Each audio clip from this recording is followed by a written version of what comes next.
Hi, folks. There he goes. I don't want to remain vertical. Can we be vertical? I don't know why I'm bigger than you guys.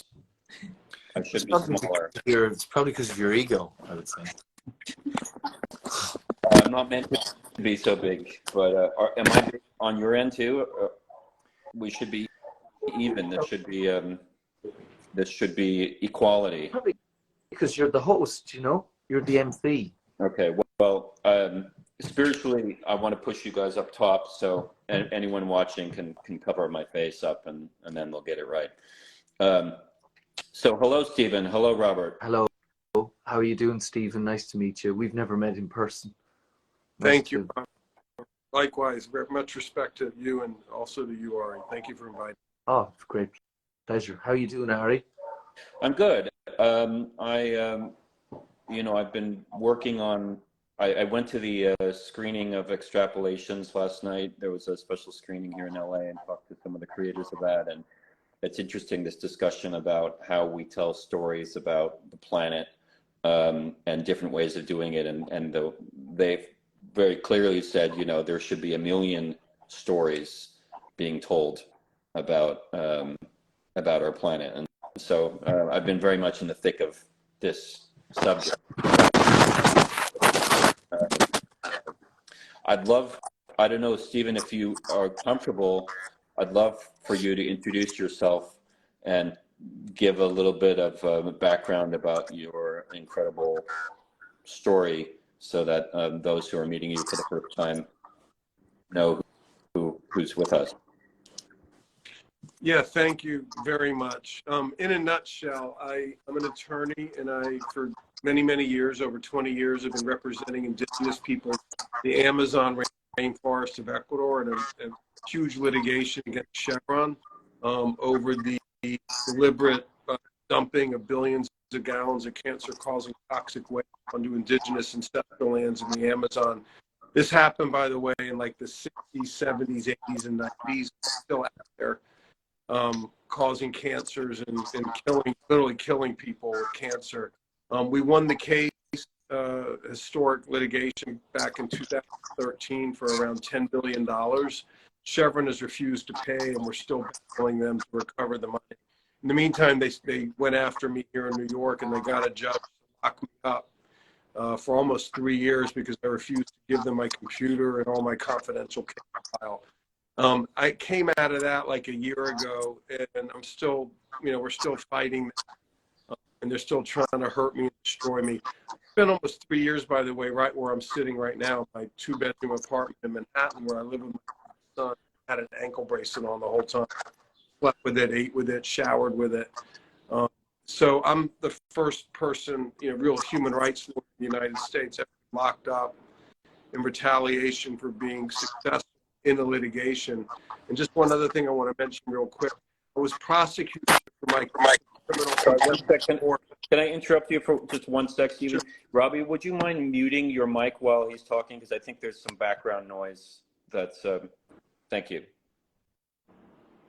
In any event, I was not prosecuted by the government. I was prosecuted by Chevron directly. A private Chevron lawyer was appointed by a judge to act in the name of the U.S. government and be my prosecutor after the regular federal prosecutor refused to prosecute me. So I'm the only person in U.S. history ever prosecuted by a private corporation. And that's why I'm also the only lawyer ever charged with criminal contempt who's been locked up and for almost 3 years. And also I spent 6 weeks in a federal prison. But I'm good, and I'm really happy to be here with you guys, and much respect to both of you, and thanks for inviting me.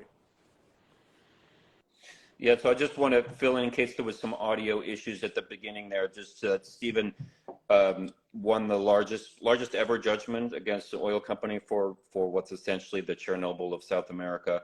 A lot of death and cancer and destruction of the rainforest, and he won this incredible case. And the response of Chevron was to come after him privately in a absolutely staggering, from a legal perspective, way, where he ended up imprisoned for doing his legal work, which is so far beyond, it seems like science fiction, but this is something that actually happened, and Stephen had to wear he was in prison. He had to wear an ankle bracelet for a long time for winning a huge case against Chevron to protect indigenous people in Ecuador. So anyway, though, in case some of that was missed, it's such an amazing story. It should be a movie. I hope it will be a movie as a way of getting this story across. But I brought us together because Robbie is so interested in finding ways to tell stories that wake people up ecologically, and he's been doing comics and working with Rewriting Extinction. You want to talk a little bit about your work to raise consciousness, Robbie? Well, you know, I suppose today my role is to come on and listen to Stephen, really, because today I think that's what the story's about. For my part, I've been doing bits and pieces, collaborating with people like yourself, Ari, who are figuring out ways of telling effective climate change stories so that they don't bore the arse off people or scare people to death or make people feel kind of overwhelmed and powerless, but actually, you know, would be sort of engage people's interest and fascination and, you know, go away like they've learned something.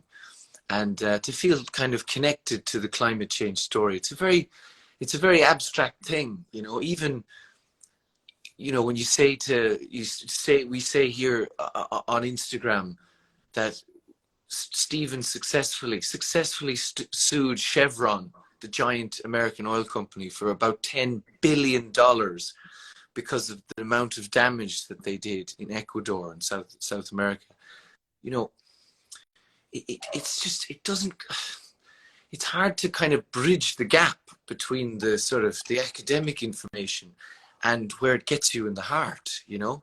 And I think that's kind of what's missing from the great transition to sort of renewable energy, the democratization of energy and everything else, is that enough people are kind of moving along as though it's just going to kind of sort itself out and, you know, someone's going to invent something somewhere and fix it.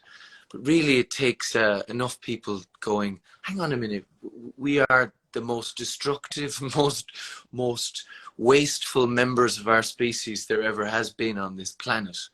And, you know, that's a very overwhelming thing to take on. But, you know, we have to figure it out. You know, we have to sort of tell the stories and raise as much awareness as possible. So for my part today, I feel like I'm kind of lending a hand in listening and hopefully kind of directing other people to hearing this story and hearing about the idea that an energy company can corrupt, right? I mean, I'm speaking now, I'm speculating, right? But it's the writing's on the wall, Chevron, that they can corrupt the Supreme Court in the United States of America to target a lawyer who has essentially legally proven that they've caused $10 billion worth of damage. You know, that's the sort of state. And I read a couple of articles, Stephen, about how you were talking about how this indicates that Chevron and other gigantic energy provision companies are in great fear, I think, of the change, in great fear of the democratization of energy. The idea that we're going to create energy models, or are already creating energy models in the present day to democratize energy so that everybody has more access to energy and there's less a monopoly of energy being controlled like the crowd like Chevron, you know. So I think that's one of the most interesting aspects of this story for me, is that the way that they've come down on an individual, Stephen Donziger here, with such a disproportionate force and have even just, you know, even stepped into the kind of arena of corruption to try to silence Stephen, is proof of the fact that they are terrified, I think, of the fact that the world is changing and technology is making it far easier for people to access energy and not have to go through a giant, pollutive, corrupt dinosaur like Chevron. Do you know what I mean? So other than that, I really just want to hear and listen more to Stephen and his story and all the stories, really. Thank you for that those comments, Robert. Love your work, love your heart, love your soul, love how you're thinking about these issues. I love your support. You know, I want to also say this. You know, Chevron and the court system in the United States is trying to use me to distract attention from the environmental crimes they committed in the Amazon. You know, it's tricky for me because I need to be protected and I'm in a difficult situation. It's tricky. But I also think it's important that we don't focus too much on me and we sort of think first and foremost about the indigenous peoples in the Amazon. I mean, imagine this, and I want to talk about storytelling. You know, when I first went to the Amazon in the early 1990s, and I've been there over 250 times, I live in New York, you know, to work on this. I literally saw like large lakes of oil gouged out of this jungle floor of this pristine ecosystem that Chevron had done deliberately as a way to dispose of toxic waste. And on top of that, they had put pipes into the sides of these pits, and they were you know, discharging this toxic oil waste, carcinogenic as benzene, toluene, you know, some of the most harmful carcinogenic hydrocarbons on Earth. And they were running it deliberately into rivers and streams that the indigenous peoples relied on for their drinking water. I mean, they essentially deliberately poisoned the drinking water supply in the Amazon that 5 indigenous groups, not to mention dozens of other farmer communities, relied on to survive, to drink water, to fish, to bathe. And, you know, this area had been beautifully prosperous for millennia. And in probably 5 to 10 years, because of these practices, Chevron essentially poisoned it in 5 or 10 years when it had existed for millennia. And in so doing, they decimated these indigenous cultures, and they're hurtling some of these groups literally to extinction as we know them, because they can no longer survive off the forest because of the poisoning that took place. So, Stephen, you said they intentionally poisoned waterways and lakes and so on. Was their intention to extract the oil, and the poisoning of the waterways was like collateral damage?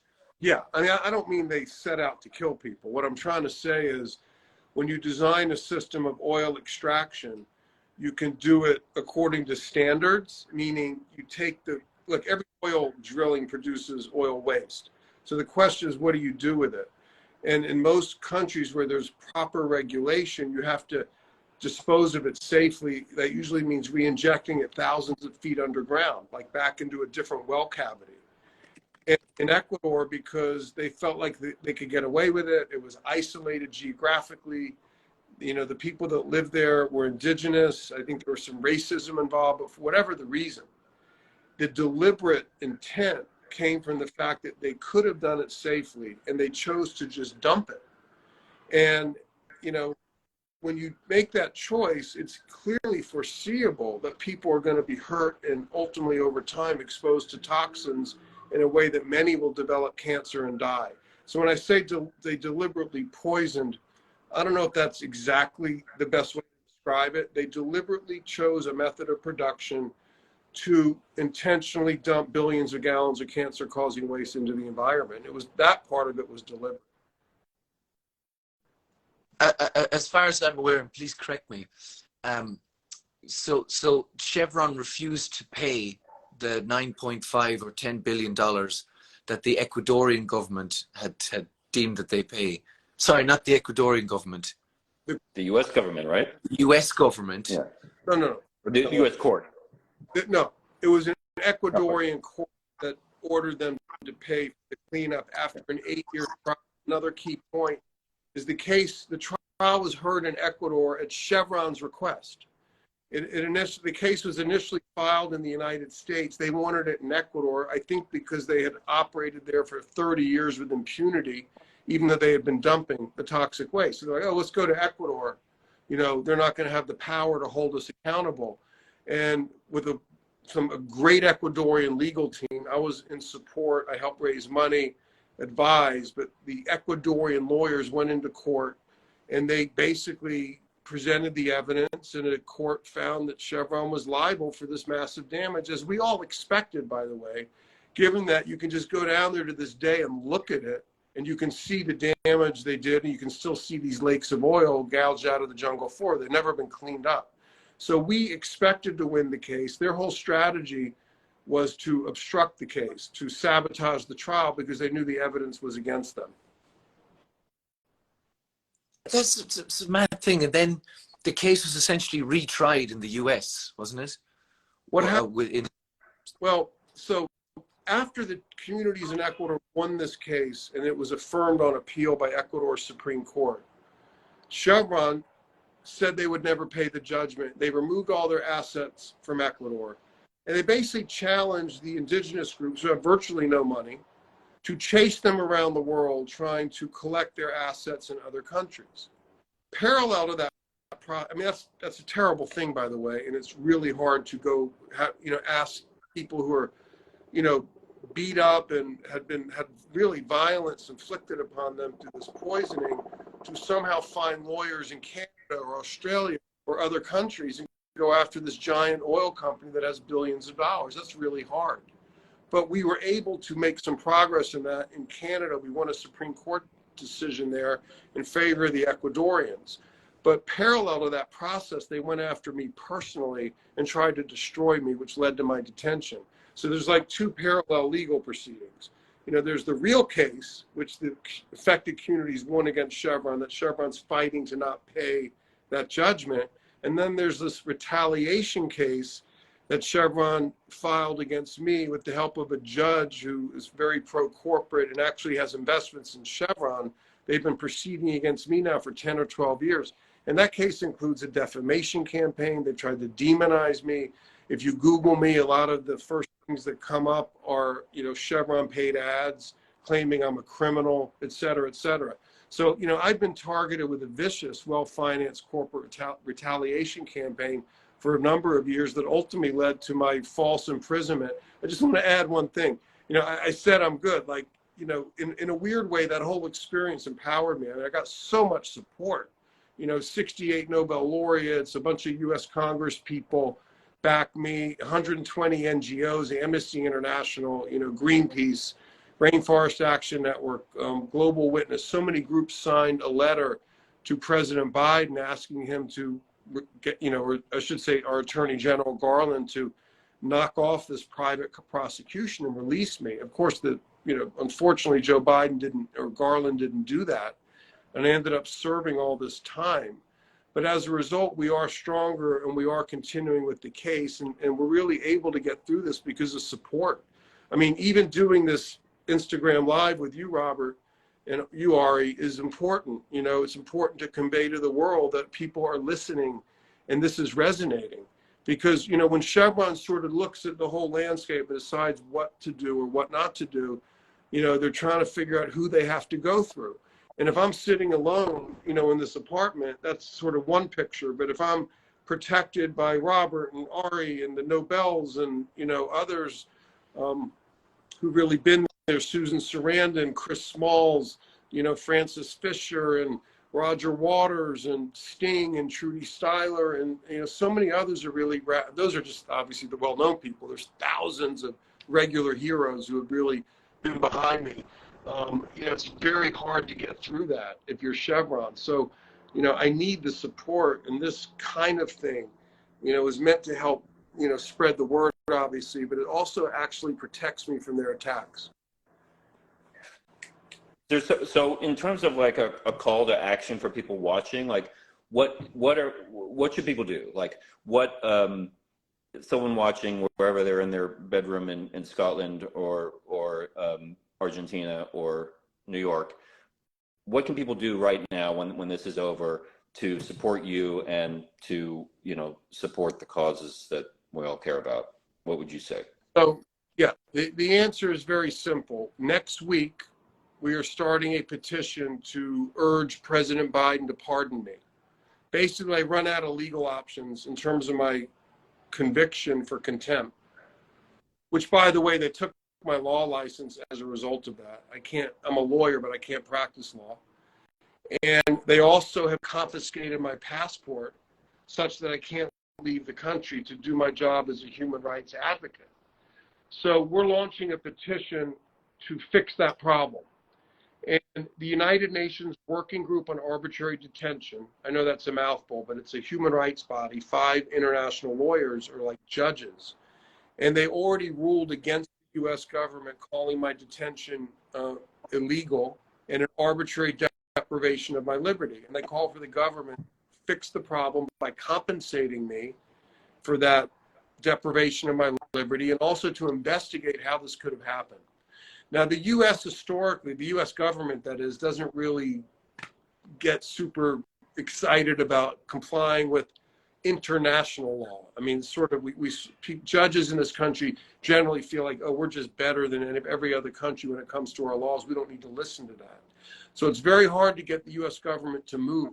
But it is a fact, a determined fact by the United Nations, that the way I was treated by our judicial system violates the law, international law, as applied to this country. It's based on treaties signed by the United States and obviously many other countries.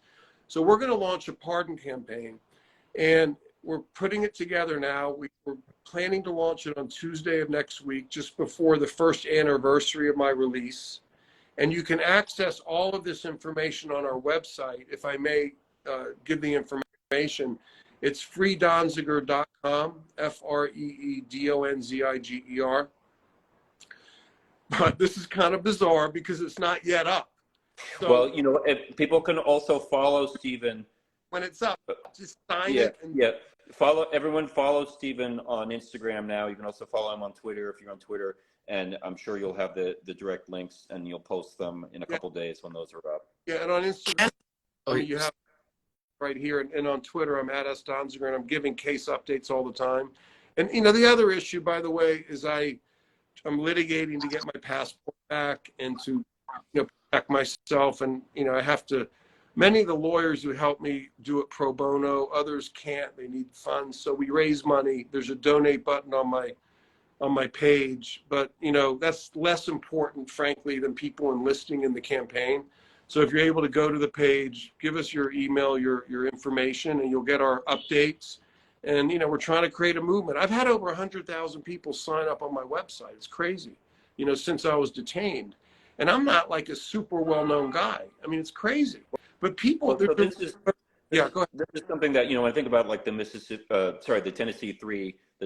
What has happened in the U.S. and those who don't know, there were 3 state representatives who were kicked out for loudly protesting against the gun lobby, and they were temporarily kicked out of the state house in a way that looked to some of us like fascism, but it backfired in the sense that it turned them into living martyrs who then could raise actually had bigger voices than they had before. So the hope is with someone like you, Stephen, and this idea of like, for me as a storyteller, like this is an incredible story. It happens to be a true story, but people do gravitate to stories, and that becomes, because it's such an amazing metaphor for the corruption of our society, to have, Chevron, have a private corporation prosecute an individual for winning a case against it. It's so outlandish that you wouldn't believe it if it weren't true. But that's an amazing story for people to galvanize people to join you, to join your movement, and then you can become you have a bigger bullhorn because of that, essentially. Well, I'll say, you talked about the Tennessee 3. When the other side overreaches, it's really creates a hell of an opportunity for our side, if you think about it. And I think that the 2 gentlemen and the lady in Tennessee did a brilliant job creating an opportunity out of an attempt to silence them. And I've tried to do the same thing with what Chevron has tried to do to me. You're exactly right, Ari. It's really important to sort of see these attempts to shut people up as opportunities to speak even louder. And that's what I'm trying to do. By the way, I've been talking a lot. I'd love to hear more from Robert on what you think of all this crazy stuff. I'm just sort of absorbing as best I can. And one question that popped up that I thought was pertinent to ask I think it came via the Sheehan, was, can international people sign this petition, Stephen, for people around the world in different parts, not just the US? Absolutely. Okay. Yes. As a matter of fact, I'll add that the initial decision from the United Nations, the petition was filed by international lawyers who I'd never even met. They called me up. They wrote this brilliant petition. I kind of had forgotten about it. And like a year later, this ruling came out that stunned me. It gave such credibility to everything I'd been saying, or our team had been saying for years, how this was completely illegal, what they were doing to me. And I'll add, this is kind of a crazy twist, but I ended up getting convicted. I was denied a jury, and I got convicted of criminal contempt of court, a misdemeanor charge. No lawyer had ever spent 1 day in jail on this charge. And I'm innocent, or it is my view I am innocent. But even if I were guilty, the longest sentence ever given a lawyer for this charge was 90 days of home confinement.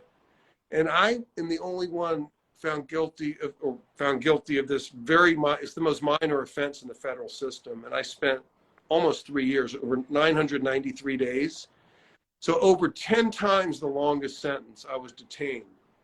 And I was prosecuted, again, not by the government, which rejected the case, but by a Chevron private lawyer. And it's just so wrong. And I took this to the U.S. Supreme Court, which finally ruled just 2 weeks ago.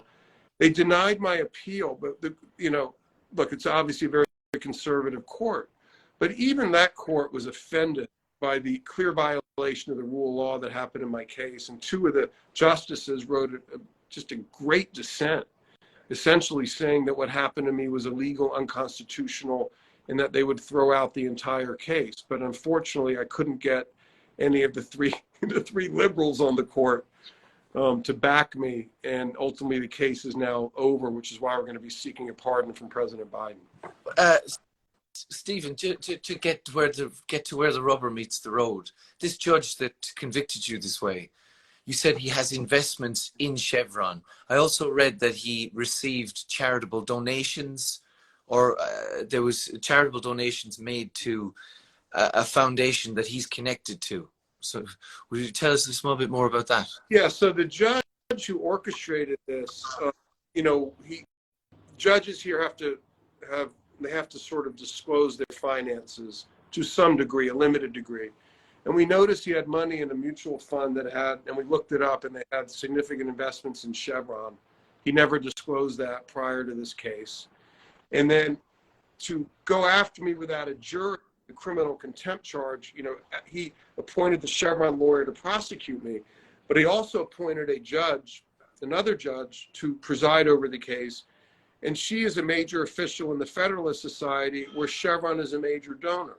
And then on top of that, when I appealed to the Supreme Court, I found out that the U.S. Supreme Court has a private charity, a foundation, to which litigants before the court can actually make donations. And each of the last several years, Chevron itself, while my case has been pending, has donated $200,000 to the Supreme Court Foundation, while they're litigating before the court. So it just stinks. I don't know what else to say. And, the United States fashions itself as such a rule of law country. I don't want to trash our entire judiciary. We have some really good judges. But, how can our Supreme Court have a private foundation to which litigants before the court, with cases before the court, can donate? It makes I know of no other country in the world whose courts have this sort of setup. So it's just wrong. I've called for the court to dissolve the charity. I'm not saying that's why I lost. They denied my appeal, but I mean, come on. That kind of stuff has something to do with how decision-making processes work. Stephen, what does a Supreme Court Foundation, what do they do with the money? What do they even say publicly that they do with the donations? I mean, this is really kind of funny. Their stated mission is to promote the rule of law.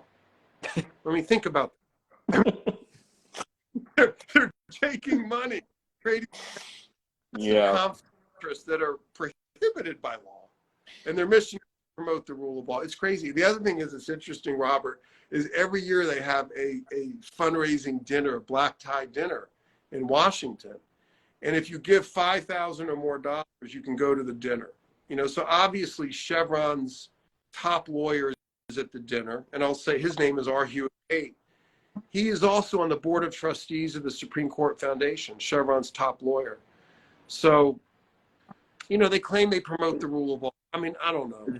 George Carlin, I think, said United States is an oil company with an army. I mean, United it's a bit States, brutal, but I'm sure that the United States Supreme Court is funded by the government. You know, it's funded by the taxpayer. I'm sure they paid salary. So what's this promote the rule of law thing through charitable donations? That stinks, really. I mean, so much in this country, and we're so much worse than Canada or the UK, the Commonwealth nations. I mean, the level of corporate money flowing into all branches of our government, including the judiciary, is off the charts. I mean, it's almost like the corporate class has bought out our government. And, you know, how else do you explain prosecuted in the name of the government by a corporation and detained? You know, so look, there's judges also who hold the line, you know, who try to block this stuff. But there's many other judges who've been put in, many by Trump when he was in power. You know, the presidents appoint our federal judges, and they're just really, really aggressively activist, pro-corporate, right-wing, anti-regulatory, and they hate lawyers like me who fight for human rights. They just don't like us. So do you think there's a world where Robbie, I mean, this story, people have been saying this should be a movie, right? I mean, Robbie and I are filmmakers of different sorts, but how much impact do you think it has to, you know, like you look back at like Aaron Brockovich, the movie, right? How much power does it have to tell a story like this, a true story like this, versus creating new stories that, you know, deal with what we're doing to the planet and corruption and everything else? Well, my view is any story, whether it's factual, fact or fiction, as long as it's effective and can raise consciousness, has to be told. You know, I mean, sometimes, you know, fact is better than fiction. Like, I never could have written this story that's actually happened to me. I mean, if you had told me 20 years ago this would happen, I'd be like, you're just batshit crazy. I mean, there's people to this day, you know, I work with a lot of interns, and one recently said, I told my dad what happened to you, and he said, there's just no way. He didn't believe that. That just can't happen, you know? And it's almost so out there, it's not even plausible, but it happened. You know, it boggles the mind. It absolutely boggles the mind. I mean, when I first started reading about this story, I love the work of both of you guys, and you know, maybe we ought to have a conversation about doing something, because I do think this story needs to be told. And you know, and Robert would probably, I mean, I don't mean to book you for your future gigs, but I think my guess is you do really well trying to play me. I sent him pictures last week of you in the Amazon from, you know, 20, 30 years ago, and I was like, do you see a resemblance? I've grown old on this case, you know, but I think I started when, I don't know how old Robert is. I think you're probably what, in your early 30s? When I started this case, I was He's going to 31. He's going to be 19 soon. You started this case at what time of your life, Stephen? When did you start? I went to university, was a journalist for 5 years, went to law school. By the way, I was in the same class as Barack Obama, if you can believe it, at Harvard Law. Got out of law school, I was 28. And I had a job as a litigator. And then a couple of years later, I went down to Ecuador and we started the case. I think I was 30 or 31. It was 1993.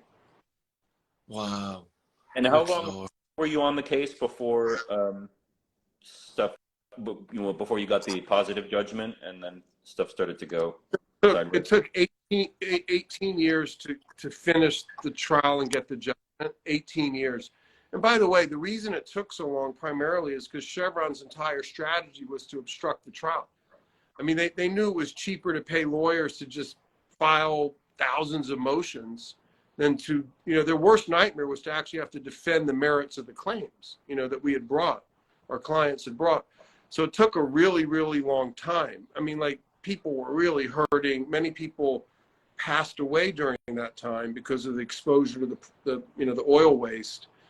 But we finally did win, but they vowed never to pay. As a matter of fact, their lead lawyers made a famous statement at the time. He said, we're going to fight the indigenous peoples until hell freezes over, and then we're going to fight it out on the ice. He said that, their lawyer, publicly. And it's all just intimidation. I mean, it's, they don't really look at litigating as a way to try to figure out the truth, They look at litigating, they look at the courts as just another tool of their own power that they can wield to try to hurt people. And that's what they tried to do to me. And, we, the other lawyers on the team, the Ecuadorians, Pablo Fajardo, Alejandro Ponce, Julio Prieto, and others, like great lawyers. Like, we have always stood for the principle of the rule of law, and we are going to keep fighting in the courts until they are forced to pay. And that's the plan. If we were making this movie and I was playing you, Stephen, ultimately this case and the corruption of it, everything points to a sort of a choice that humanity has to make, which is, do we allow the rule of law, the courts, to be overwhelmed by corporate power so that business people who, exist, ultimately for profit, get to live in a completely different class to everybody else, to get to sort of steamroll over the courts of law that preside over everybody else. And then you're into like, well, look at all the corporations who have the power and the resources to do that. If Chevron gets away with this, there's innumerable other gigantic corporations who will see that as precedent. They're like, well, we can just go and do that and be completely reckless with the planet, with people's lives. That's what's at stake here, I think, if Chevron wins. If Chevron wins, then, the whole judicial system falls over, I think that's exactly right. And I think that, look, there's a broader issue of corporate control of our courts and our government and our society. Okay, there's a sub issue, which is in this case is a bellwether case, where Chevron is sort of using it as a lab experiment to see how much, using literally $3 billion, they've used 60 law firms against me, 60, okay? And they're trying to figure out if by spending all of this money to try to attack me, getting their own private prosecution, getting me locked up in prison, is going to pay off as an investment. I mean, it's a lab experiment for the oil industry. And if we're able to get the recovery on behalf of the indigenous peoples of Ecuador, such that they can clean up their ancestral lands and they can restore their cultures and restore the forest, that will be a precedent that frankly terrifies the whole industry, which is why they're spending so much money to target me. But, we have the power of numbers, right? Like, there's millions of people who support this kind of work. And we just need to organize it, and mobilize it, and ultimately keep fighting. Because, look at history. I mean, shit. Look at the history of the United States. We had apartheid laws in this country, and it took decades and decades of a litigation strategy just to get rid of the laws on the books that were, blatantly racist, through the 1954 Supreme Court decision, Brown v. Board, okay? People don't realize that took decades of work in the courts, in various courts. We've been doing this 28 years. This is a paradigm shifting case. Indigenous peoples have never had the opportunity they've never gotten this far in this kind of environmental case. The outcome is also intimately connected to the planet, right? The survival of the planet. Like, we cannot let these polluters get away with continuing to destroy the earth. So it connects to the climate movement. And it also connects to whether our democracy survives. Because, if in fighting for the climate and fighting for justice for these communities in the Amazon, I get locked up. What does that say about our freedom, our right to advocate? You know, so there's a lot in the mix here, and there's a lot at stake. And, you know, it's not, you know, look, it's about me at one level. It's really not well, it goes so far beyond me at 10 other levels. And we have to understand that. Well, like you said, you're a litmus test to see if they can get away with doing this to someone who's actually successfully fought them.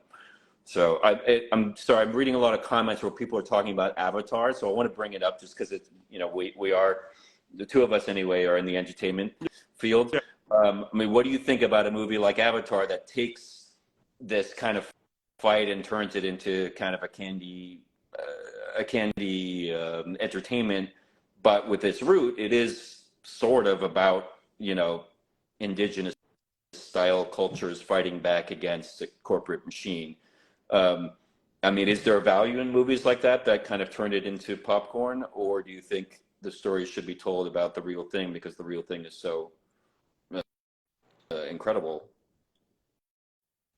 I mean, I throw it to Robert on that. I'm curious what you think. I must say, I saw Avatar 2 over Christmas, and it was winter and rainy in the Midlands of Ireland, and I went into a cinema and went to Pandora for 3 hours and 10 minutes and had an absolute ball. I loved that movie. And in fairness to Cameron, there are these long sequences with these fictional animals. You know, it's like this sort of love letter to life. And I think there's room for both. I think there's definitely room for both. There's the room for to kind of sort of abstractify something which is, you know, I think compared to like Erin Brockovich or The Insider, was that the Michael Mann film with Russell Crowe about the tobacco industry, big cigarettes? Yeah, like those films are undoubtedly, their consciousness changing, you know, and they have to continue to be told. But there's definitely room for both, you know. I think James Cameron is, you know, he's a born storyteller, incredibly ambitious one. And I loved the escapism of it. I suppose that's what kind of creates the distinction between a story like this and an Avatar 2, where the Sky People, who are named in the movie, by the way, as the U.S. Marines. Yeah, that blew my mind. That he didn't, yeah, we talked about it. He didn't come at it by calling the bad guys, you know, some corporate thing that he made up, but he called them Marines. I was shocked. He called it a bit like the U.S. government, you know, but because it is literally an escape from Earth, the movie, that it just, you know, I suppose it's more palatable. It sort of draws the veil of entertainment over it. Oh, where he's playing with that idea that, you know, the military may be bought, you know, but if the military is bought out by corporations, then it may have the U.S. name on it, but it's not representing the United States. It's representing, you know, extraction companies. I think, because, you know, I spoke to one man who he said his corporation is the first one to have the right to mine resources from the surface of the moon, right? And he's not a government; he's a corporation. He said he's the first corporation to have outer space rights, you know, to go and harvest energy, essentially. So that is probably how it's going to happen to some degree, that corporations have the scope and the reach and the ambition to do these things probably further than any government has. And so the role of the government has to be about regulation, ultimately, and controlling how rampant these corporations become, ultimately, in their pursuit of profit.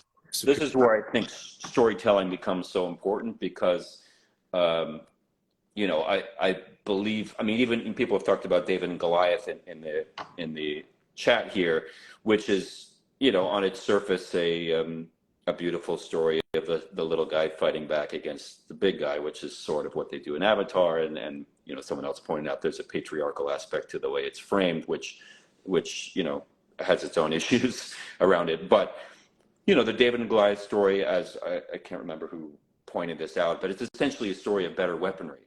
David has a better weapon than Goliath. So we think it's a story of the little guy fighting the big guy, but it's actually the story of technology and weaponry. So the message may not be as transformational as we want it to be. You know, we like the idea maybe of a, you know, a 7, 8-year-old coming out and being in love with the forest, let's say, after seeing Avatar, and the beauty that with which it's depicted may bring that. But if the message is ultimately that I got to get a better weapon to wedge it in, you know, to wedge it into the big machine's craw, that may not work. You know, there may be a deeper transformation that's required of us as a species, as souls. You know, the kinds of stories we tell to kids or to ourselves, or the kinds of stories we tell ourselves when we're dreaming at night, may need to be something that's totally different than anything that our culture has. And that may come from indigenous culture.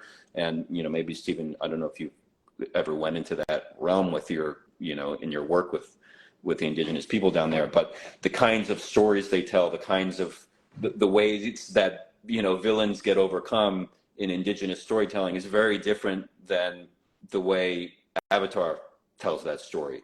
And I think we got to reset the way we tell stories personally, because we got to change the way we dream. And if you dream a different way, you wake up and you would never tolerate what happened to you, Stephen. You know, you would be horrified. And so people turning their back to that truth, or, you know, voting for people who throw the earth and the air and the water into the toilet would be impossible if you dream in a different way. And maybe that way has to do with embracing Chevron. Do you know what I'm saying? Like, I think people in Chevron are profoundly competitive, you know? That's how they live their lives. That's their sort of, it's their meal ticket is profit and pleasing the board of trustees, or whatever the design of the corporation is. But ultimately, if we sort of take the villain and offer them inclusion and love, and obviously I don't mean this in I don't mean dropping the case or anything like that. I just mean making people like the competitive, parasitic, extractive groups of us like Chevron, making them understand that they're part of us as well. Do you know what I mean? And they're not a villain. Sometimes these companies behave so villainously. And it's you brought up one of the central things, this idea of competitiveness, right? Yeah. You know, no matter where you are in Western society now, we have this idea of survival of the fittest, right? You know, and it's cooked into the Judeo-Christian tradition, and it's cooked into the Darwinian tradition as well. Both of them have this idea that you got to kind of like fight to get what you need to survive. American dream, really, in one way. The project Fogtown that I'm working on, you know, has this idea of one of the central myths that they say, that this gang is saying, is life is a race for survival. And ultimately, they've got to figure out that life is a dance. And if you think of life as a dance instead of a race or a fight for survival, you behave totally differently. So someone like from Chevron, if they're thinking, okay, I gotta, you know, worry about my next, you know, quarterly statement, and I gotta fight against Exxon, and Exxon's extracting from Nigeria, so we gotta extract from Ecuador, or whatever it is, right? If you're in that survival of the fittest mentality, then you can be a good person who loves your dog and loves your kids, and, you know, and then do this. Yeah.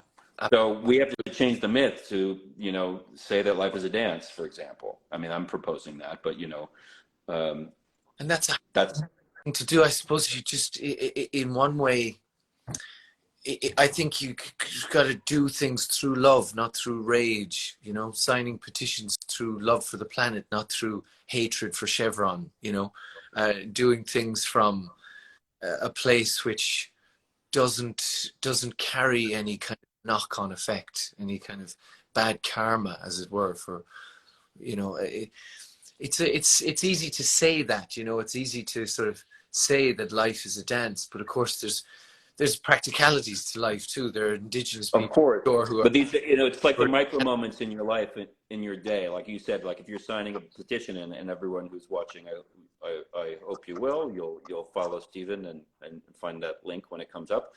But yeah, that moment you're signing it, you know, rage can be useful. Rage can be a very powerful and effective emotion, but underneath, you know, look underneath that. And if like you said, Robert, it's about loving the planet. It's about loving, animals in the Amazon. It's about loving the Maybe it's water, about rock. Then it's sending letters to giving Chevron it back. saying, we love you.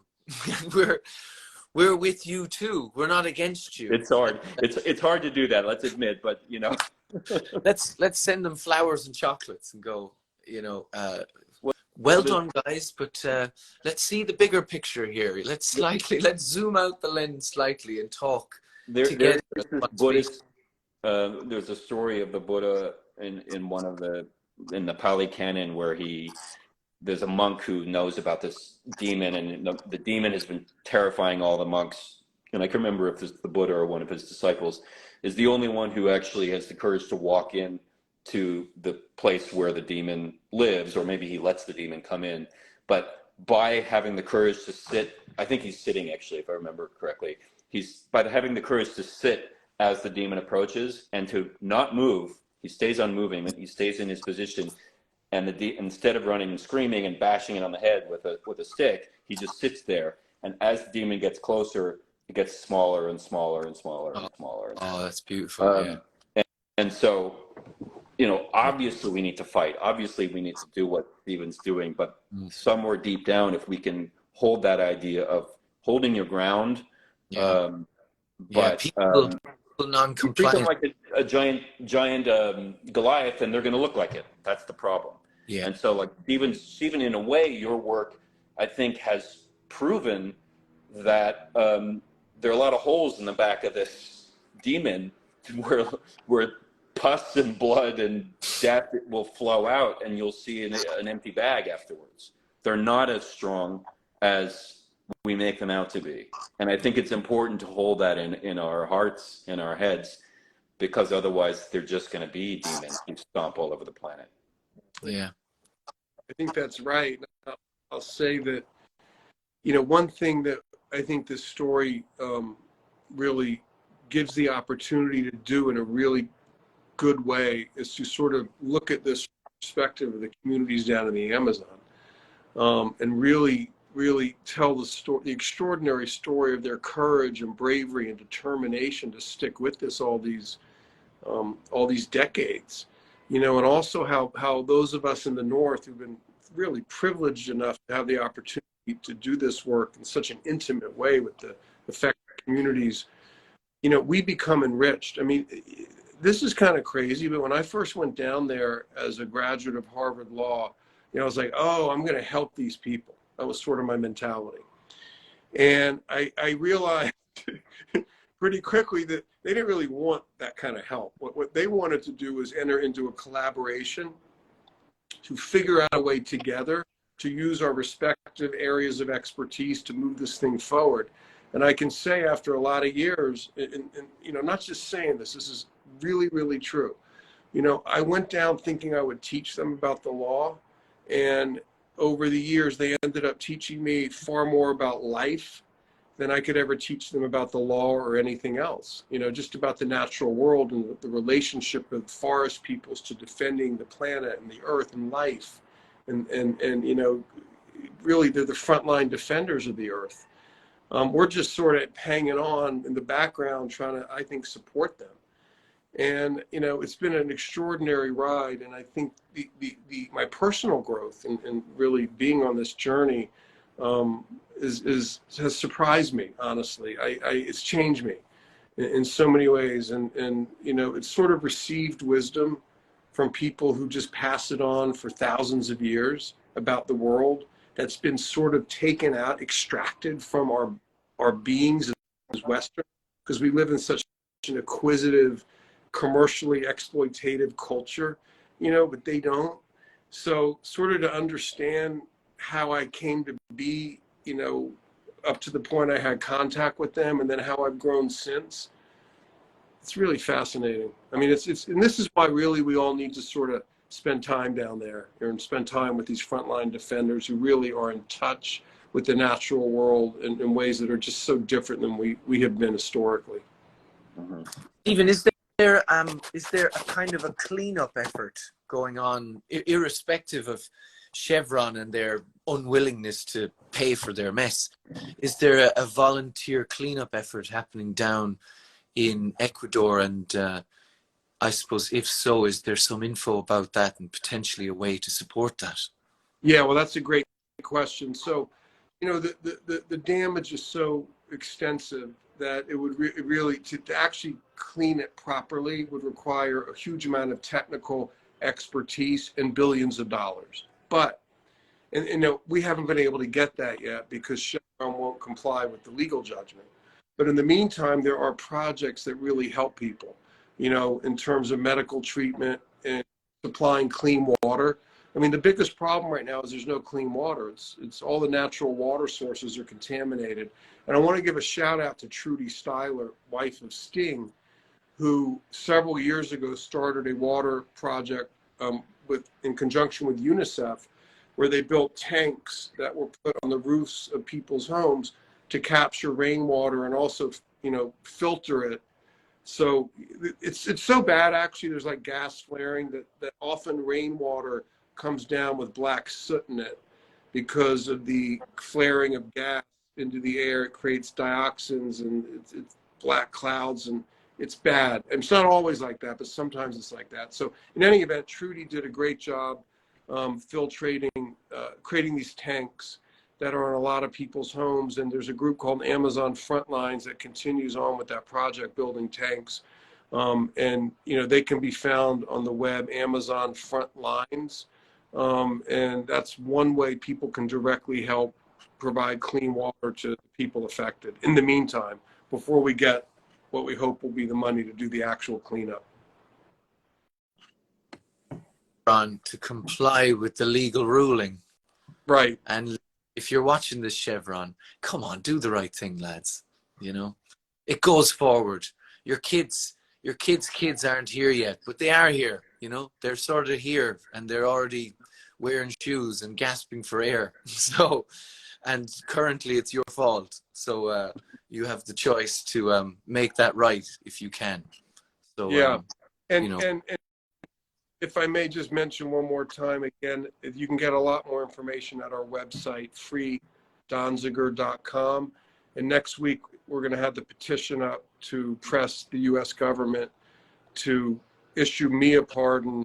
And that's part of the long process of dealing with this problem, you know, right? I mean, how can the U.S. government, by the way, let one of its own private companies go to another country and essentially dump billions of gallons of toxic waste and do nothing about it? I mean, you know, there's so many ways in which the U.S. government, I think, is undermining its credibility in the world. I mean, there's other examples. Let us counterweight. Yeah, many examples as of late in particular. But like, you know, it's not good for peace, for tranquility, for credibility, for foreign policy, for democracy, for the rule of law, for one country to let a private corporation in its own country go into some other country and just destroy people, which is what Chevron has done in Ecuador. So we need to move the Biden administration to really, you know, walk the walk on some of these environmental issues. I'm going to interrupt you there. I'm not sure. People are saying that I haven't done a live this long in a while. It might cut off.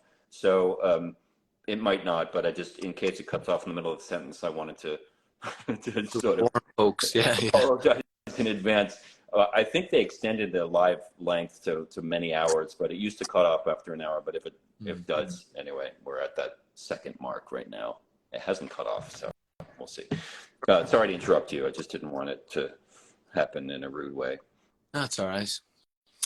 I mean, you know, we've pretty substantially covered things. I'm wondering, are there any other questions, Ari? Or no? I'm trying to read what people are saying as flying by. Other than that, you know, they want to marry you, Robert. But the only thing is, Steve. So, yes, to all of you, let's commit bigamy together. We'll start a cult. My comments have frozen, by the way, down the bottom, and so okay. I can't be seeing. Yeah, no, I'm trying to see stuff that's going by, and people are you know, supporting it. People are asking me to save the live. I will save the live if Instagram lets me, if it doesn't glitch out, and I'll post it on my Instagram and share it with you guys if you want it. Yeah. I guess we can wrap up. I just want to say that, you know, both of you are super inspiring in your own ways. And I just want to share that Robbie, the reason, you know, I didn't bring him into this frivolously. I do think he could make a great Steven Donziger and maybe a limited series, Hello Hollywood. And one that might actually be from the perspective of the Ecuadorian indigenous people, and he comes in as a stranger. Might be an interesting way to approach it. But also that Robbie's doing these comics that on rewriting Extinction, which is another site that is really cool, and I talked to him a few days ago. That you're making your own art that is supporting environmental awakening, and I think that's really cool, as well as writing a book about meditation. All the above. Thanks, Ari. I appreciate it. And you're incredibly inspiring too. You've got a zine coming out called Fogtown, right? Which is launch in May at Cannes, I believe. Hold on one second. I have here's a little sample. Oh yeah. So this is the primary thing: is wake up, and this is Mother Earth in the form of trash, telling our heroine to get with the program and become a leader. So yeah, it's pretty cool, and it's about you know, bicycle gangs fighting against cars.